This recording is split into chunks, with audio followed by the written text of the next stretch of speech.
All right, I'm here with News Channel 8 Sports Director TJ Eckert. TJ, I was taking a nap today, and my wife yelled to me, woke me up and said, Riley is leaving. I said, no, he's not. He's not leaving. He's not going to LSU. And he's not, right? He's not. He's not. He said after Bedlam, right, after the Bedlam loss, Lincoln Riley got asked, are you going to LSU? He said, I am not going to be the next head coach at LSU. And hats off to the man. He's an honest guy.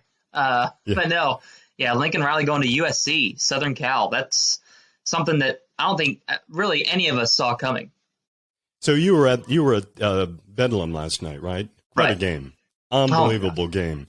Were you there afterwards and when he was with his news conference? So Morgan and I were going live on the field right after the game, and that's when they're doing their press conferences. So we weren't in it, but I saw the videos and the quotes coming out of the press conference. He sounded honestly frustrated that the question was being asked, and then pretty adamant that he wasn't at least leaving for LSU.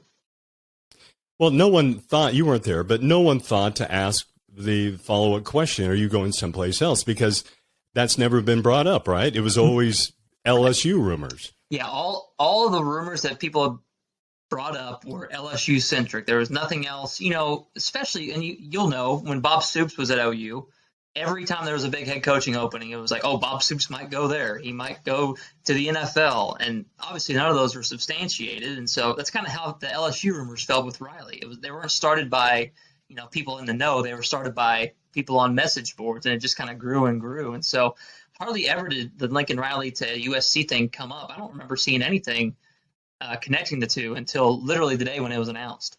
How shocked are you? Very, very, because, the argument for LSU was that, you're going to the SEC, which OU is obviously doing, but the money was going to be an increase, and people assumed that the facilities were better and the buy-in or whatever from the program itself was better at LSU. I felt like it was a lateral move all along. Seems like USC is a step down. It does. And so I didn't. Why do you think that? Because of the conference going to the Pac-12 versus the SEC?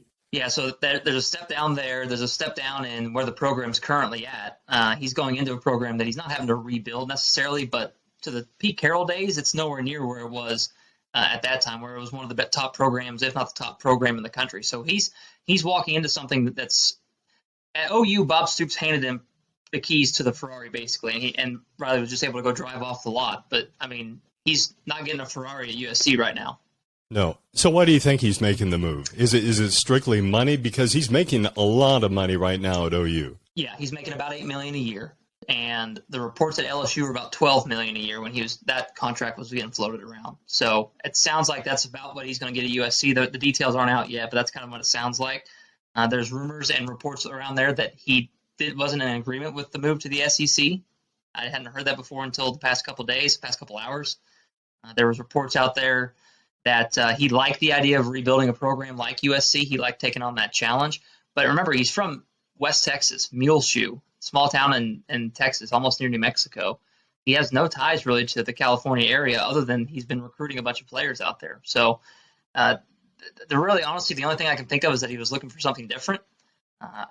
I'm just shocked it's L.A. that he wants to, take the family out to L.A.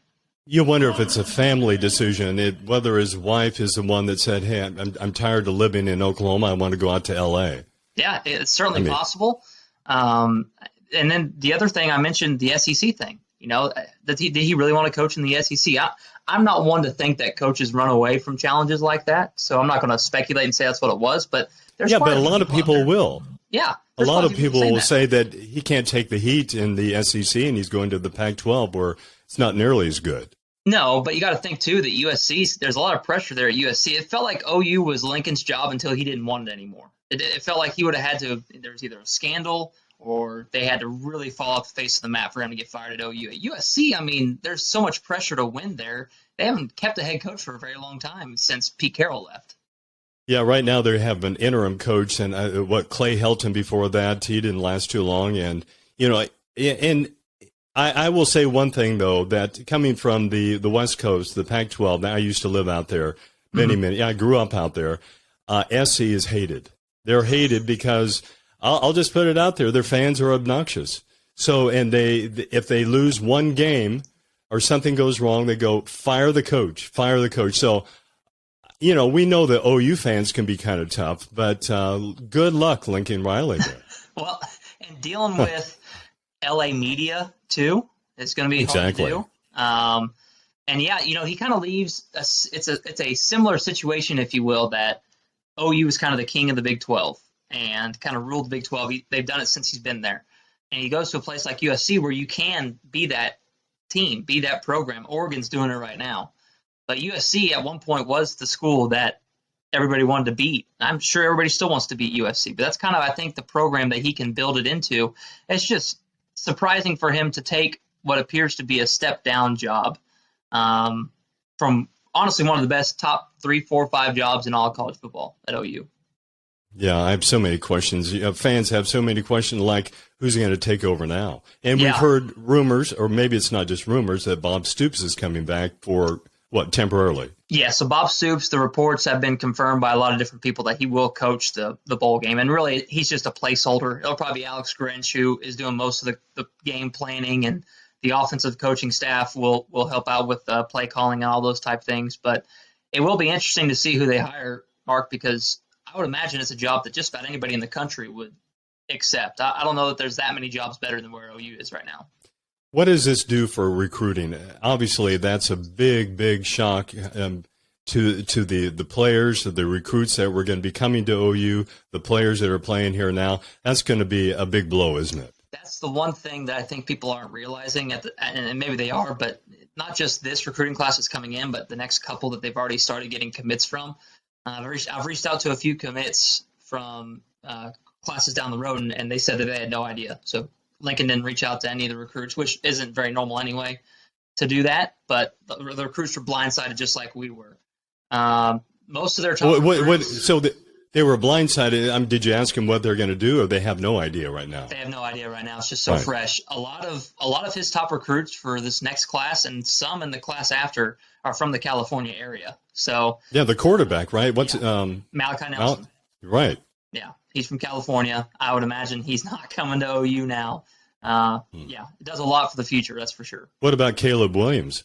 Do you think he's going to stay here? Those are the two, both Caleb Williams and Spencer Rattler. What's going to happen with both those guys? Right. I've been talking about it with some of my buddies. I would be surprised if – I'm not saying – I wouldn't be surprised if Caleb Williams went. I would imagine that Spencer Rattler is more inclined to go to USC than Caleb Williams. Caleb Williams is from the East Coast. He's from Washington, D.C. Rattler's from Arizona, and was kind of – I know that Williams is kind of Riley's baby right now, but Rattler was really the guy that Lincoln Riley recruited for a number of years. And so that one wouldn't surprise me a bit if Spencer Rattler ended up going. Do you think this is one of these shocking decisions that Riley and his family maybe left town before they made the announcement because maybe the fans wouldn't go for it and wouldn't like it very much? I would imagine. I was told that the players didn't know about it either. The players found out on social media, and then they called the team meeting. Boy. So that's what I was told by people who would know. And so if the fans are upset, I would imagine the players are upset too. So, honestly, it really is shocking. I mean, we're still trying to piece everything together because, like you said, last night he pretty much put the LSU rumors to bed. And he did. Apparently we weren't asking the right questions. So in hindsight, I know this is hindsight, looking back on the season, was there any indication maybe he was distracted even last night or over the last few weeks? Sure. So I believe it was the Baylor Week press conference, and I may get my dates wrong, but his weekly press conference every week is on Tuesday. And we found out pretty late in the day, Monday night or early Tuesday morning, that he wasn't going to be there for personal reasons. And so we still don't know what the personal reasons were, and they may not be connected at all. But he was going out to L.A. Yeah, it could be completely fair for us right now to speculate that that's what he was doing. He was looking at USC. He was looking at another job. I don't know. And so the way they've played down the stretch now, granted, the schedule's been tougher. They had their toughest 3 games to close the season with Baylor, Iowa State, and Oklahoma State. But the way they played down the stretch of the season didn't look like a Lincoln Riley team. And so it's fair to say that maybe he was distracted, and maybe the team felt that he was distracted and in turn distracted them. So it's fair. So what's the best outcome out of this worst case scenario for OU and the fans? So best and worst case scenario? Well, no, I mean, it is the worst case scenario, I would say. Yes. So what's the best that can come out of this bad situation? Yeah. So honestly, the best that can happen is that they don't lose a ton of current players on the roster and the majority of their recruiting class, because it seems like there's quite a few kids who are already deciding that they're probably not going to come to OU.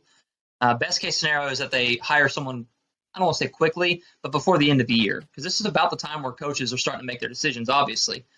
You don't want to wait too long because most of the good names are going to be off the market. So getting someone fairly quickly would be important, I would say. And there's a number of names out there that I think the OU fans would be happy to hear about. They're without a job right now? No, that currently have jobs. So the names I'm most interested in are Luke Fickell, who's at Cincinnati. He's done a great job there. He did a good job at Ohio State. Brent Venables, who we all know, obviously is OU defensive coordinator here for a number of years and did a great job. He's been at Clemson, won national championships.